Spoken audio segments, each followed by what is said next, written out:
America. It is said if you're not an American, you're an Americant. Or a Mexican. It's the home of the brave and the land of the freedom eagle. Within this country, founded on being dirty tea-dumping traitors, a dream can become reality. But it's long been known that one man's dream can be the vice president of marketing's utter nightmare. History of Budweiser begin, and we're going to St. Louis, Missouri on the morning of 1876, where a man by the name of Carl Conrad wakes up beside his two-spirited polyamorous wife. He's still a bit tired though, because he was up all night reading to children while dressed as a dildo butt monkey. But there's a long day ahead of him, because he's got to do the science with his best mate Adolphus Busch, who's a German immigrant. Which I guess is better than an Austrian immigrant who got refused a place at art school. They meet up at the non-binary Bud Cave to taste the latest fermentation of their safe and effective experimental beer. But sadly, this brew is a failure. It tastes like utter garbage. Disappointed, they realise it would never make them the pronouns of beer. But wait a minute, Carl has an idea. Why don't we just add a little bit of pee to it? You know, stabilise the acids and all that. And Adolf is like, oh my balls, you're right. Here, let me do the honours. And as that stream of justice trickles into the foam below, a strange mist begins to rise to the surface, along with a golden glow that lights the room. Curious, Busch and Conrad take a ladle and sip upon the warm yellow juice. It's a resounding success, and Budweiser is born. Let's fast forward to 1982, and we're in the 80s where everyone has big hair and shoulder pads. And look, there's a real estate mogul embodying the American dream. You know, get a small loan of $1 million, make a multi-billion-dollar empire, even get your own building with your name on it. Oh, it's such a true success. But boy, I sure hope he doesn't become the victim of mail-in voting one day. What's happening at Anheuser-Busch headquarters though? Well, it's big board meeting time because sales are starting to flounder and they need to capture more of the market share. But they're all a little bit hungover today because they were up all night watching the cricket and all that heteronormative Budweiser that they were sipping on got them utterly trolleyed. So they need to think, how can we watch the cricket and do the partying with a beer in our hands at all time without getting utterly rat-assed? I know, says the director of White Guilt. How about we pee a little bit more into the bottle and lower the alcohol content? We could even sell it as a light beer. And all those other guys are like, oh my balls, you're absolutely right. We can make all the monies with a lighter beer. But only in America though. No one in Europe will drink it. What about Britain though? Asked the director of gender inclusivity. They really like their alcohol over there. But director man is like, what? Those pesky British guys, it would never work there. They really like their full strength beer on a Friday night. It helps them to forget they're British. And it's a resounding success. Bud Light is born.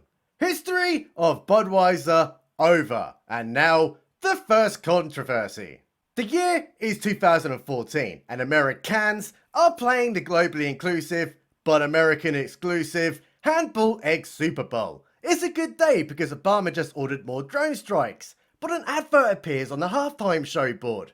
It's Budweiser and they're here to tell us, drink our Bud Light and be up for whatever. Which is the latest marketing campaign. Seems pretty benign, right? Well, yeah, it is 2014 where we could say things and not get our precious little feelings hurt. But wait a minute, now it's 2015 and they've got a new slogan to add. It's removing no from your vocabulary for the night. Which obviously means the things you usually wouldn't do, like planking on a police car or whatever, is now totally the funniest idea after 10 buds. Wait, oh no. That's not how Twitter interpreted it though. What Bud Light must have meant was, this encouraged creepy people with prostates to touch female no-no squares without that consent. It's perpetuating grape culture. Can't believe a beer company that had no intention for their message to be misinterpreted has just been misinterpreted by the internet people. So they removed the slogan and apologised to the 6 people who whinged about it. The second controversy. The year is 2019 and those Americans are playing their hand egg again. But it's halftime already. You know, after all the timeouts and standing around doing nothing. And there's an advert that appears on the big screen. It's Bud Light again. This time to tell everyone all about those dirty competitors like Miller and Coors Light. "Oh, those guys use the corn syrup in their beer, and that's not healthy." Which is kind of true because they use it in a fermentation process as a sugar source. But it pissed everyone off, like rural conservatives who are their prime demographic, because they do the majority of corn growing. So that means Bud Light have to be very careful now because they've pissed off the internet whingers who intentionally misinterpreted everything, and also the rural conservatives who produce the corn syrup. So Anheuser-Busch are thinking to themselves, right guys, we should totally not screw up again because boy, we sure don't want to divide our customer base. Fast forward to the pandemic and some guys who are not Anheuser-Busch are in a room and they're all discussing things saying, man, we really need to take those people who whinge on the internet seriously. You know, typically they have blue hair and pronouns in their bio. They have all the social power. Although not the purchasing power because like, they rarely even have a job. So we must use that system of investment where we judge companies on their environmental, social and governance score and make them do things like host stripper drag queens in front of children. But don't give that African American Elon Musk a high score though. He's a far right bigot and he's only interested in making cold hard cash. So we need to spread the word. Any company who wants investment from BlackRock and Vanguard must bend their knee or they'll get cancelled. Anheuser-Busch are shook and they're like, oh no, if we don't buck our ideas up and take divisive stances on political issues as a brand, we'll lose all that investment. So the only option they have is to alienate a whole demographic of people and lose profits instead, which means they will inevitably lose investment because the company is no longer profitable. Kinda seems like a losing idea all around. The final controversy.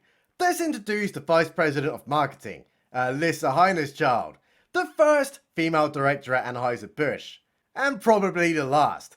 She is tasked with increasing Bud Light sales as over time, people were starting to realise that drinking pissed in water was not actually cool, and upon her desk sits a book, and it says, How to Increase BlackRock Investment but Reduce Profits at the Same Time for Dummies. And it's a good read. It tells her all about political division and how to take a side instead of just neutrally selling a product. So she calls up a marketing company called Captive 8, and they're based in San Francisco to run an ad campaign.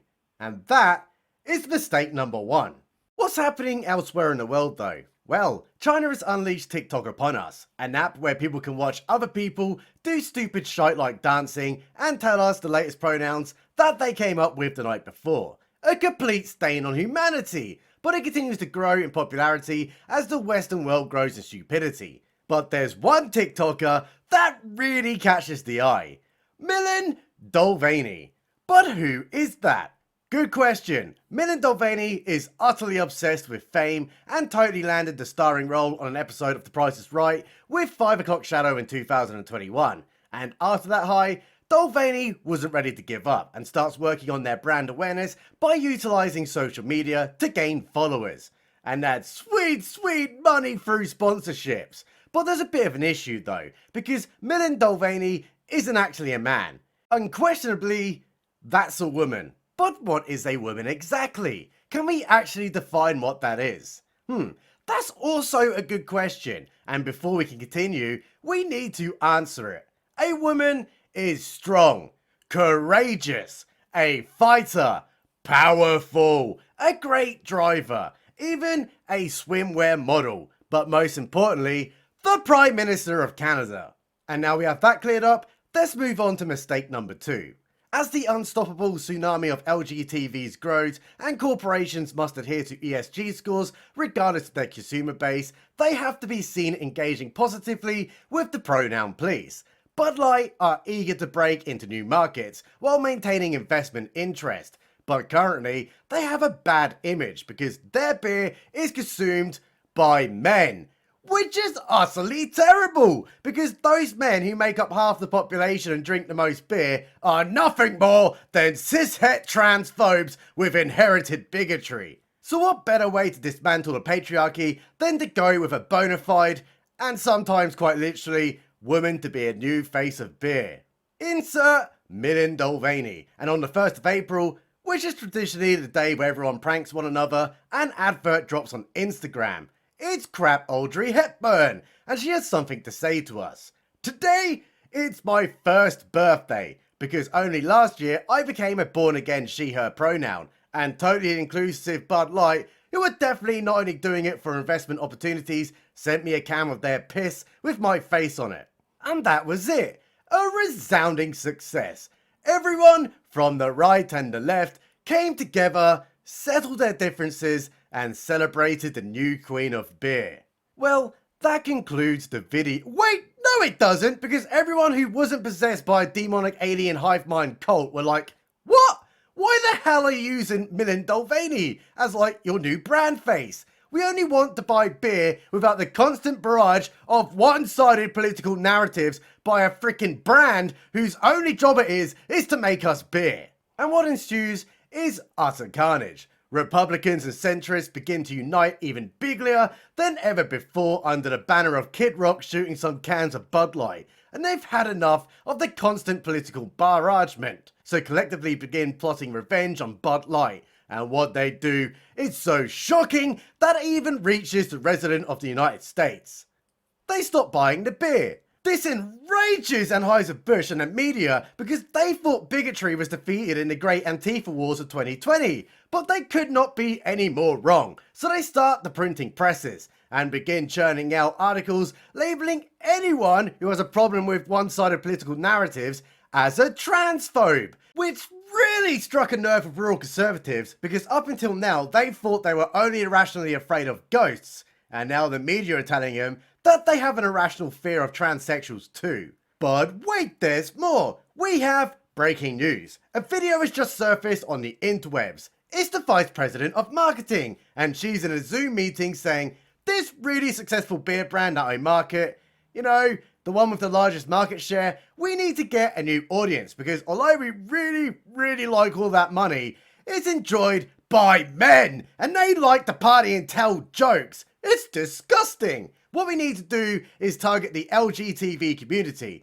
because they'll totally put down their cocktails and drink piss water instead.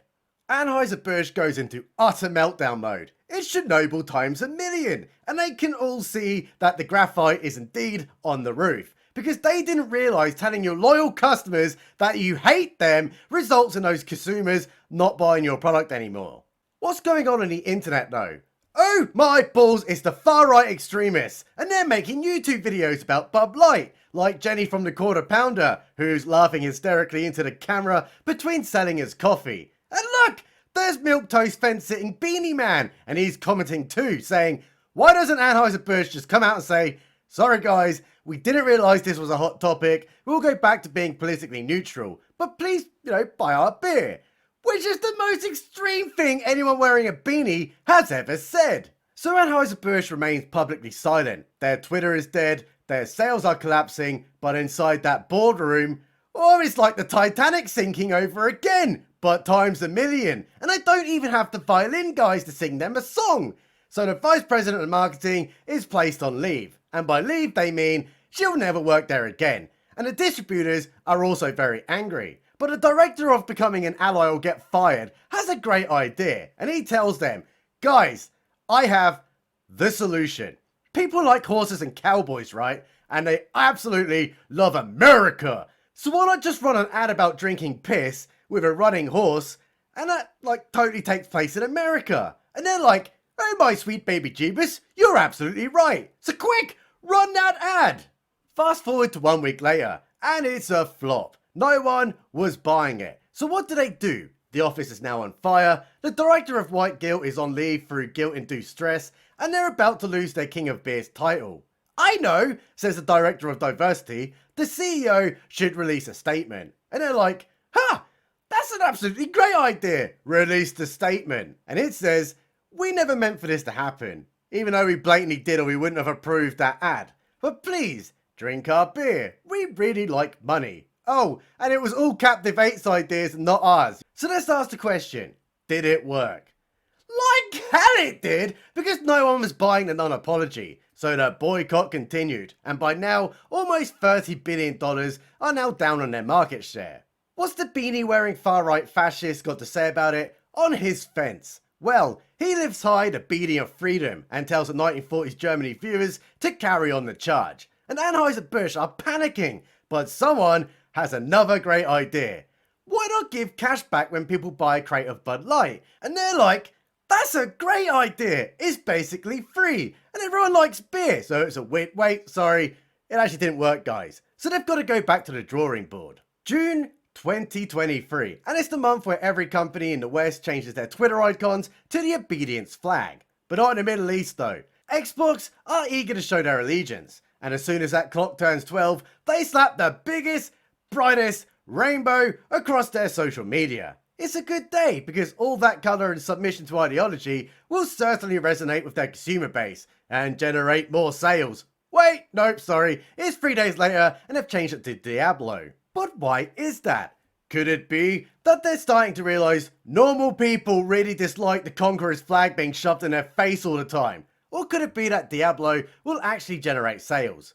Who knows? What's Bud Light up to now? Well, it's Pride of course, so time to weird out the corporate sponsorships for those sweet ESG scores. And let's head to Toronto, Canada on the 25th of June, where everyone has their flags out. But that's not all though, because a bunch of blokes also have their floppy wieners out too, right in front of children. And I'm thinking, when they start to sing They're Coming for Our Children, we should probably take that quite literally from now on, in both sense of the word.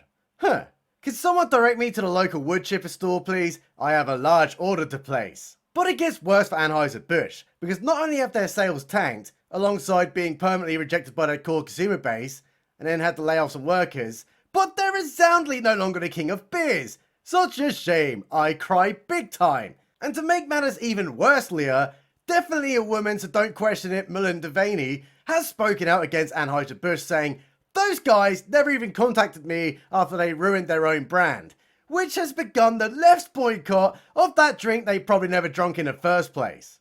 So where does that leave Anheuser-Busch and the Bud Light brand? Well, there is no coming back from this. The March for Diversity and Inclusion forgot to include the people who have a different opinion to the people who are diverse. So not very inclusive then. Will they go bust?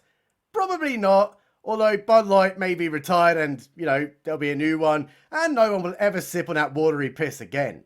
And that's basically it. The story of how ESG ruined yet another company. But before we initiate ending sequence, let's have another one of our special moments together. Me and you.